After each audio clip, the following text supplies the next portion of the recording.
Le ventre m'a tué.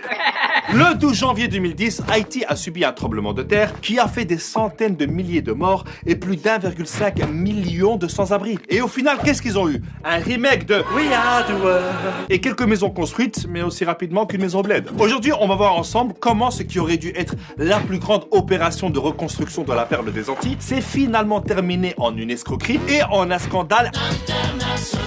Et évidemment, tout ça après générique.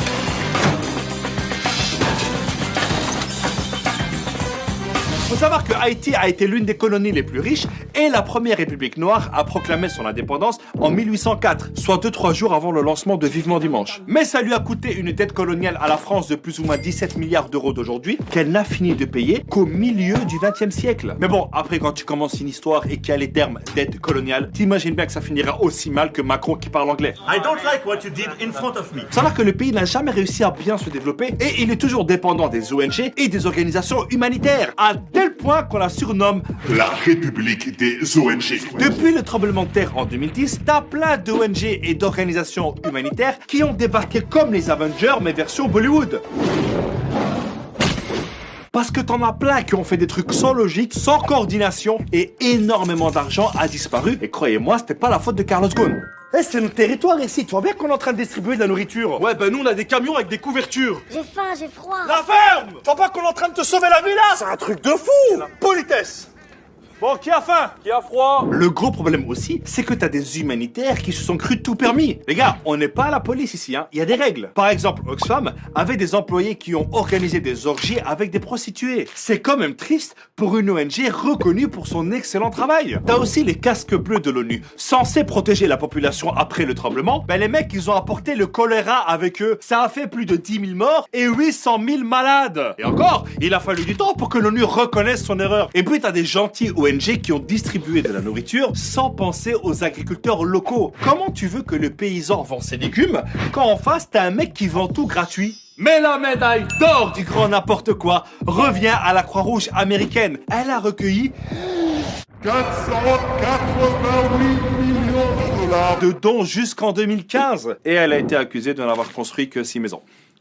Les gars, Haïti, c'est un pays. C'est pas un Monopoly. T'as aussi l'agence américaine d'aide au développement qui a débloqué 2,5 milliards de dollars d'aide. Et bien sur tout ça, il n'y a que 2,6% qui a été versé directement aux entreprises ou associations haïtiennes. Le reste... Donc sous le coup de l'émotion, tout le monde s'est précipité, mais ça a été mal géré. Résultat, Haïti est devenu une espèce de centre d'entraînement pour des humanitaires qui ne connaissent ni le contexte, ni même le pays. Tu savais qu'ils parlaient français ici? Bah ouais. Je pensais qu'en Afrique, on parlait l'africain, moi. Mais on n'est pas en Afrique, on est à Tahiti. Ah, mais toi, t'es vraiment nul en géographie. Hein. On en apprend tous les jours. Hein. Vous avez faim, monsieur? Non, non, non, non, il a froid, il a froid. Et avec tout ce gâchis, tu dois encore rajouter la corruption généralisée des dirigeants. La Cour des comptes haïtienne vient de remettre un rapport sur le plus grand scandale de détournement d'argent de l'histoire d'Haïti, concernant l'affaire du Petro-Caribé et le détournement de 3,8 milliards de dollars qui a impliqué 4 présidents et 6 gouvernements. Du favoritisme, des contrats sans obligation, des budgets doubles, une quinzaine de ministres et même l'actuel président Jovenel Moïse sont pointés du doigt. Le grand pillage est arrivé. Le président Moïse est rejeté par tous les partis et la population. Donc d'un côté, t'as un Moïse qui divise la mer en deux pour faire passer son peuple. De l'autre, t'en as un qui divise le peuple pour faire passer l'argent. Jean-Michel, jeu de mots? Le mec, il gouverne par décret et il est protégé par des centaines de militaires et de mercenaires recrutés par la firme américaine Blackwater. Ça veut dire au noir en français.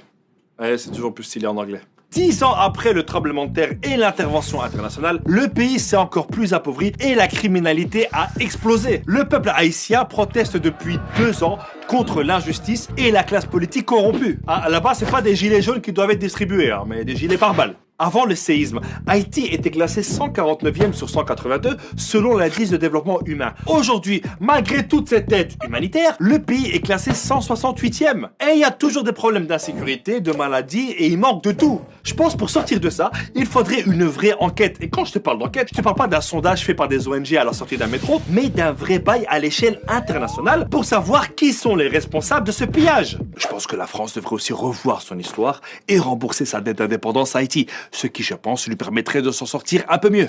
Notre présence ici n'a pas laissé que de bons souvenirs. Nous, on est avec le peuple.